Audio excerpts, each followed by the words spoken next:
ไม่ทรงค่าเมื่อได้เป็นวันที่4เดือนธันวาคมปี2026เป็นวันติดในตอนได้ข่าวใส่มาหอมมีข่าว3ตอนที่มาเปิ้นเผาค่ะอ้อตอนที่1ค่ะทางฝ่ายราชาเขาเลยออกมาเปิ้นเผาลาดว่าเมื่อเหลียวในเขาเนี่ยก็มีเครื่องกองหลวงอันจังยื้อไลกูดีในกลุ่นยุโรปเนี่ยค่ะข่าวแทงตอนหนึ่งตั้งฝ่ายแคมโบเดียเขานั่นเลยออกมาลาดว่าตื้นอ่ำย่อมหับไลอันเอาเอ็นเฮียงเหี่ยวก็ยึดกุมกำไลเปิ้นตีเนี่ยอ้อข่าวแทงตอนหนึ่งค่ะเนี่ยก็มีก้นเฮิรนหลังหนึ่งเนาะ เขาก็กว่าลือเฮ่อลือใจที่ห้องลือเศร้าตีหนึ่งเนี่ยค่ะอาบน้ำอุ่นอำสางถูกยาได้รู้สึงสาใจตั้งหอตั้งเฮิรนเฮ็ดจังเนี้ยเนาะอ่อนตั้งเปิ้นได้ก่อเข้ามาถ่อมด้วยข่าวโคในอ่อนตั้งเนี่ยค่ะตั้งฝ่ายราชาเขานั่นเลยออกมาเปิ้นเผาลาดว่ามีเครื่องกองหลวงอันจังปึดตึกไลกูดีในกลุ่นยุโรปเมื่อวันที่30เดือนธันวาคมที่12ปี2เฮงเศร้าหานั่นอยู่ดีพ่องหลงฝ่ายแก่แขราชาไลออกมาเปิ้นแพเคียบหาง ปยกเตรียมต่างป้าคานะว่าเมื่อเหลียวในมีไหวเคิงกองหลงอันดีตั้งไว้มันในไว้เหลือเสเสงเนี่ยเป็นหลายปนค่ะเนาะดีโหมันนั้นก็ซัมมีไว้ป้าหมักลงนิวเคลียร์จื้อห้องว่าโอเลสนิกในมีไว้อยู่ดีเมืองเปลารุสในค่ะ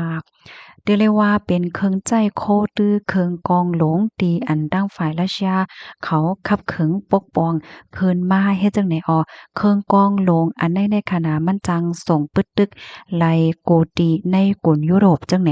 ก้วยกะว่าตั้งฝ่ายราชาเขาได้ก่ออำไลเปิ้นแพแตกๆเลี่ยงๆค่ะเนาะว่าเครื่องกองหลวงเขาในมีไว้อยู่ดีตั้งปอตอนไหลเวียงไหลไหนนั่นค่ะ กวยกะว่าตั้งฝ่ายค้นคว้าของอเมริกันเขาได้ก่อลาดว่าราชาเขาได้เรียบดีเอาไว้ตีตั้งปอดวันออกของเมืองเบลารุสในค่ะอยู่ที่ห้องการลงฝ่ายแกดแคเบลารุสในก็ไล่ออกมายืนยันหรือเสนั่นก็เปิ้นแพป้าเคียบหางลวงต่อต่างเคิงกองหลงโอเลสนิกในค่ะนะให้ปยอก็มีป้าก็ซึกก็หารเขาเอาห่มลมไว้อยู่เฮ็ดจังไหนเนี่ยค่ะเนาะค่ะมืออ่อนหน้าในราชาเขาเนี่ยก็ยามจ้ำด้วยเคิงกองหลวงโอเลสนิกค่ะเมื่อพ้องนั้นได้ก็อันติดจับไว้ที่โหมันเนี่ยมันเป็นอันยั่วๆก้วยค่ะอันเมื่อเหลียวได้ก็มันทำเป็นนิวเคลียร์จังไหนค่ะเครื่องอันเขาเฮ็ดเมื่อป่นมานั่นเนี่ยเขาก็ยามเอากว่าใจตื้อที่ในปางตึกยูเครนเนาะเมื่อเดือนธันวาคมที่11ตีป่นมานั่นเฮ็ดจังไหนค่ะตั้งฝ่ายจอมจึงวลาดิเมียร์ปูตินเนี่ยก็ยามลาดไว้ว่า มีเปิงนั้นก็เคิงอีหางติเตียจังแห่ไหลหมากหลงโอเลสนิกในย้อนเปิงว่าตั้งไว้มันแน่สูงเลอสีโยโย่สูงเลอสีเสียงแน่10ปนลูกกวานเฮ็ดจังเนี้ยค่ะแต่เลยว่าเป็นเครื่องใจโคตรตื้ออันขึ้นใหญ่ไม่สูงอันคึดกาบจังไหนพี่น้องเฮาคอมเมนต์ตอนในค่ะเนี่ยก็ไล่ปึงอิงออกมาที่ห้องการข่าว PPTV HD 36ออกไว้ในค่ะเมื่อเหลียวได้เฮาค่ะได้หันเลยว่า เมืองใหญ่เมืองหลวงหลายๆตีค่ะดอกเปิ้นเนี่ยก็ปกป้องเครื่องกองกลางมักเมื่อจึ้นย่าหมาซังว่าเจ้านายเฮ็ดแหน่เนาะกำในหลายๆก็ได้มีความถามค่ะเนาะว่าเฮียงแลเครื่องของราชาซ้ำกว่ามีไว้ที่เมืองเปลารุสค่ะล่ะในค่ะนะราชาและดังเปลารุสเนี่ยเขาเป็นเมืองอ้อยหลีกัน เขามีลองจำใจกันนาจังไหนค่ะลูกดีข่าวง่าหนได้เห็นแลกำในเฮาค่ะมาถ่อมด้วยแทงตอนหนึ่งค่ะทางฝ่ายแคมโบเดียเขาเนี่ยค่ะเนาะก็ออกมาลาดว่า ยอมรับลายลองอันเอาเอ็นแห้งเหี่ยวก็ยึดกุมกำไรปื้นตีนนั่นในเมื่อวันที่2เดือนธันวาคมที่1ปี2026เนี่ยค่ะอยู่ดีพวกคานปากลงปอนจึงแคมโบเดียไล่ออกมาลาดว่าลองตีอันเกิดขึ้นเมื่อป่นมาอำไปป้อหึงสังในเนาะก็เฮ็ดให้ก้นวันก้นเมืองแคมโบเดียเขาได้มีใจ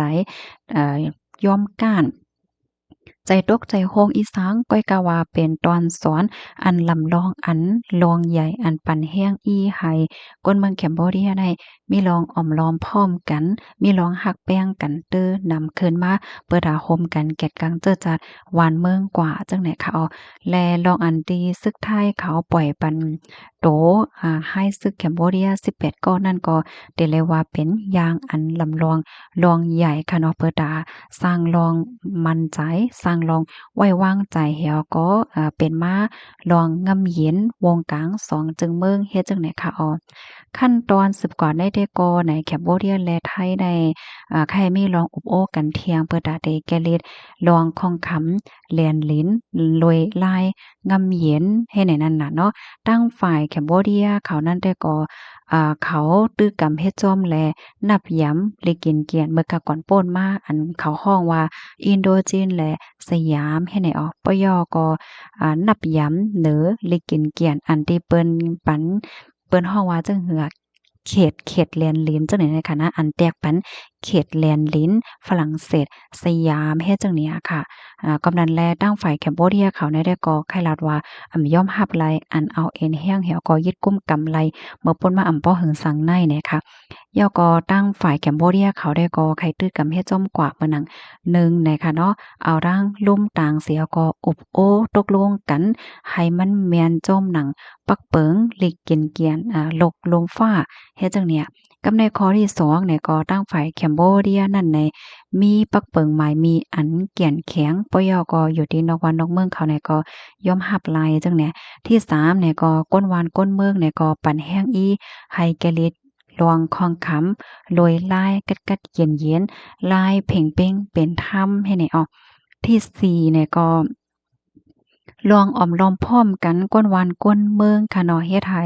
ลองหยุ่มหย้ำต่อลงปองจึงเปิดดาเดแกลิดลองข้องขำอันเป็นอยู่พ่องย่ำเมื่อเหลียวในเฮ็ดจังได๋ค่ะอันนี้ก็เป็นแห้งอีอันลำลองอันลองใหญ่ค่ะเนาะหนังเฮอภูมิปนพรเขาซัมพอดีจังอบโอ้ตั้งฝ่ายไทยเฮียก็มีลองอบโอ้แกลิดลองข้องคำอันกึดข้างคำไว้อยู่นั่นโรยลายงำเย็นให้ไหนออกของบ่ในคะเลยก็เลยไปอีมาที่ห้องการข่าวไทยรัฐออกไว้เนี่ยค่ะ เพราะว่าเฮาค่ะมาถ่อมด้วยข่าวงาโหได้ก็มันแค่มีที่ปองความหมายว่าเมื่อเหลียวในดังฝ่ายแคมโบเดียนั้นเขาในก็ใครอบโอ้ดังฝ่ายไทยนั่นค่ะน่ะหนังหือซัมปอเตจางอบโอ้ตกลงกันเหี่ยวก็จอมเข็ดนำแลนลิ้นแหละจังได๋ให้มันก็เป็นกว่าจอมหนังลิกินเกียนอันยามีมาเมื่อปานฝรั่งเศสสยามที่ป่นมานั่นเฮ็ดให้เขาก้อยกะว่าตั้งฝ่ายไทยค่ะโลสำเร็จว่าจังหือจงได้ยอมอบยอก็จงได้เฮ็ดกว่าจอมหนังอันฝ่ายแคมโบเดียเขาใครเป็นนั่นหือในนั้นได้ก็เฮาค่ะก็สิไปด้วยกว่าเที่ยงจังแหน่ค่ะเนาะลูกดีข่าวเงาโหในเหแลกำในเฮาค่ะมาถ่อมด้วยข่าวเที่ยงตอนหนึ่งอันนี้ก็เป็นรองจำโต๊ะอันลีฟังไว้ดังเก่านะคะก้นในหน้าหอต่อเฮิรนหลังหนึ่งเนาะญาติอำลอดยาวก็เปว่ากว่าญาห้องน้ำอันที่เปิ้นมีเคิงเฮ็ดน้ำอ่นเอาแก้เสียก็เฮ็ดเมื่อวันที่31เดือนธันวาคมที่12ปี2025นั้นมีก้นหน้าหอต่อเฮิรนหลังหนึ่งเขาในก็เลยก่อนหรือเฮือที่รีสอร์ทห้องหรือเซาตีหนึ่งที่โพทับเปิกเนี่ยค่ะเขาเลยห้องเล็กๆยอก็เก่าแห้งหนายาวก้อยกะว่าที่นั้นซ้ำไหนมันมีสภาวะตั้งหังหลีดีหังหลีนาเนี่ยค่ะที่ในห้องนั้นก็มีปลาห้องน้ำเล็กๆเก็บๆอ่อนเฮ็ดจังเนี้ยนะมีเครื่องเฮ็ดน้ำอุ่นน้ำไม้ก้อยกะว่าเขาเอาแก๊สหุงต้มเนี่ยมาเฮ็ดจังเนี่ยค่ะในค่ำคืนพ้อง9โมงปลายจังเนี่ยก็เป็นแม่ก็เลยเข้ากว่าอาบน้ำค่ะก็เลยยินเสียวอายแก๊สจางๆก้อยกะว่าอำเลยวนอีหังน้ำทางว่ามันเต็มเป็นอีสังโยให้เนี่ยเนาะเผื่อว่าหมอก10โมงกลางคืนปลายแน่ก็เป็นปอไหลดังหลวนก็อาบน้ำเที่ยงให้แหน่เนาะข้าวยามสึกมาก็เป็นแม่ก็โคปันโคเมาบ่ใครอยู่ลียาวค่ะเนาะก็ลาเนี่ยดีรู้ยิ่งอ่อนว่าแม่มใครอยู่ลียาวว่าน่ะกำนันลูกก็ว่าลูกก็เป็นเหมือนกันนะลูกเนี่ยเอาก็อามารู้ยิ่งเขานั้นก็เตนเสียงหลังเสียงห้องเสียงไห้ให้เนี่ยเนาะเอากว่ามาตาเลี้ยงนาเลี้ยง มันจะว่าถ้วยใจก็ป้อก็ใครไล่ยาวให้ในนั้นค่ะน่ะก็เป็นแม่ก็ตกใจแฮกนะห้องหาก็เป็นปอเจ้าเฮิรนเนาะเมื่อพ้องนั้นปอเจ้าเฮิรนก็จะมีอยู่ไว้ที่ในห้องนำเพราะว่าปอเจ้าเฮิรนหิบแนตออกมาเนี่ยก็ยังอ่ำตั้นไปมาถึงดีลูกแม่ค่ะนะก็มีฝั่งหางเหมือนจังว่านาแลงตาแลงโคสั่นเอากว่ามาก็ลืมตัวให้เป็นลมกว่าเฮ็ดจังเนี่ยกำนันเลยก็หิบแนตลาดเนดีบ่มีปนพรที่ห้องหรือเซานั้นค่ะผมถึงมาวันที่1เลินโทนที่1เนี่ยก็เจอเขาแล้วก็ยอดยาโตดีโค้งยาค่ะเนาะก็เป็นแม่ได้ก็เป็นแห้งไว้เฮ็ดจังเนี้ยเนาะโคปันโคเมา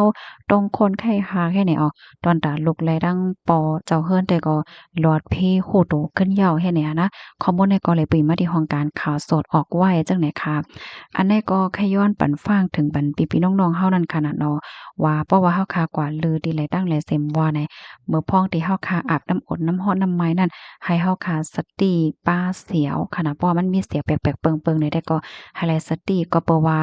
อันที่เฮ็ดน้ำอุ่นเครื่องเฮ็ดน้ำอุ่นในค่ะนะบางทีเปิ้นก็ใช้ไฟฟ้าเนาะบางทีเนี่ยเปิ้นก็ซ้ำใจแก๊สเสียจังในค่ะนะสังทก็มันจังเตึกเคิกถึงป้ายอยู่หลีอันว่านั้นยาวในค่ะยินจบก็ที่รับถอมปันแห้งค่ะเนาะย้อนให้อยู่เลยกินหวานในรถเพกันค่ะเอามาส่งค่ะ